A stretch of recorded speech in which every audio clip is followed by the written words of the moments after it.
Hi again, it's Steve Sharp, Testing Therapy, and welcome to Module 3 of the audio series of recordings.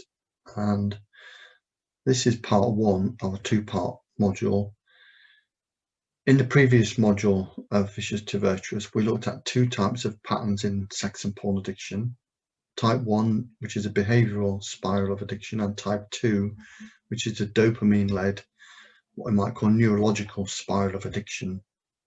So what we're going to do in this module is to look at the role of dopamine in forming and maintaining addictions, and also move you on to some simple steps to begin getting in control of that dopamine addiction cycle. In the last module, you also began your self-assessment to understand better and to take more control over your type 1 behavioral pattern. Whereas here in module 3, we will look at how the type 1 behavioral spiral actually mutates into an all-consuming, all-controlling, automated, dopamine-led spiral. So this is the addiction part, really. This is the part that people say where they lose control, they feel powerless, they feel helpless, and they can't do anything about it. And this is what drives cravings. So we're going to look at why this is so powerful, and without the right techniques, very problematic to break. And then we'll very quickly go on to giving you some of those right techniques to start to break this cycle. The persistent repetition of sexual and porn behaviors constantly fires up so-called neural pathways to the point where the behaviors become learned and automatic. And this is comparable to learning a new skill or competence, such as a musical instrument or a new sport, or maybe something like learning to drive. If you do it enough times, the brain learns to do something almost automatically. So in terms of sex and porn addiction, these neural pathways become charged up so much that they transform to a sort of high velocity travelator racing straight to your brain's reward and pleasure centers. Once on this travelator, there is only one place to go and no getting off. Dopamine is one of the feel-good chemicals in the brain and is mostly responsible for this learning, as we're going to call it. Unfortunately, dopamine has a built-in quality that makes it progressively more and more addictive. This devious quality is actually part of our primitive genetic encoding, because as hunter-gatherers, dopamine served us as a primal motivator to make us seek out things we needed for survival, such as food, warmth, and opportunities for procreation and ensuring the survival of the species. In other words, dopamine made essential survival activities like this pleasurable, so we would actually make the effort required to battle against the forces of nature. In the modern world, where all our basic needs are easily met, our primitive dopamine-led circuitry can easily become misdirected. It can hijack us into new forms of hunting type behaviors, such as seeking out the perfect porn clip or sexual experience. So we might say that our primitive dopamine programming is a liability in the modern human experience, where there are endless opportunities for instant gratification. It can sadly make some of us spiral out of control, as self-gratification is used to ease the problems of modern life.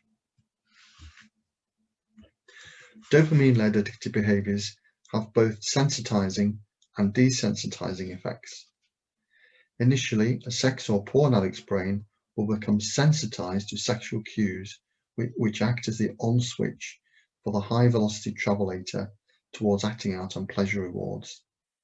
Steadily, desensitization of the cues and acting out experiences settles in, and new sources of novelty and excitement are needed to satisfy the ever-growing dopamine dependence.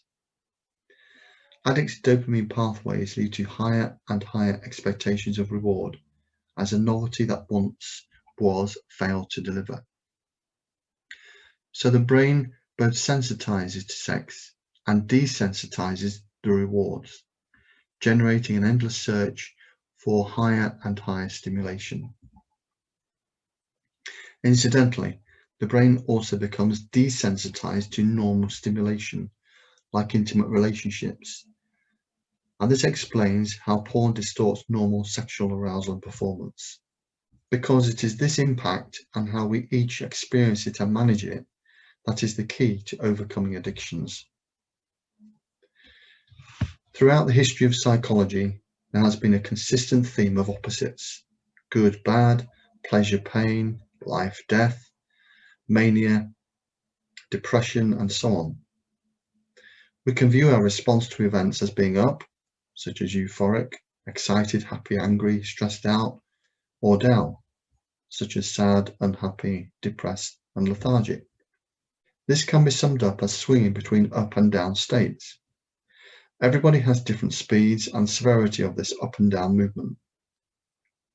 Some of us get angry very quickly, or stay depressed for a long time, and some are almost flipping from down to up and back again on a moment-to-moment basis. When we make these shifts, we can be overwhelmed or immobilized.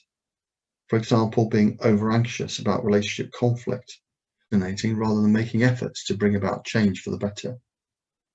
When we are overwhelmed or immobilized, we are said to be outside of our comfort or tolerance zone. We feel discomfort, sometimes for extended periods. It is at these moments that we will seek forms of self-soothing and self-medication. This is where unhealthy coping mechanisms like excessive drinking and porn, for example, emerge and eventually take hold. So this module is built on this idea that addictive behaviors enable us to cope when we go outside of our normal tolerance levels and become habitual ways to escape the discomfort. Eventually, the brain becomes addicted to what these behaviors provide, which is a neurochemical called dopamine. Regardless of the behavior, drink, drugs, gambling, porn, or sexting, it is the dopamine the brain is seeking. The pleasure factor is actually a byproduct and is illusory. So before we go into more detail about the effects of dopamine, I just want to say something about how this is relevant to recovery. Now, I like to work with my clients on a journey that has 3 parts to it. The first part is disrupting and then switching off the automated preconscious dependency on dopamine. This eventually returns you to the type 1 behavioral spiral, sometimes referred to as overlearning, the reboot or rewiring period. This is usually attained through abstinence. The second part is a resolution as best you can of any underlying preconditioning, crunch point experiences and chronic factors, which I talked about in module 2 in the causal patterns, that give dysfunctional responses to life events. So this part is done at the same time as part 1 and may involve psychotherapy, EMDR, or coaching, and so on. Finally, the third part is installing a virtuous cycle of self-support to maintain well-being and to ward off any need for acting out as an escape. This is usually done through coaching support or self-help techniques, and we'll look at more of these in module 4.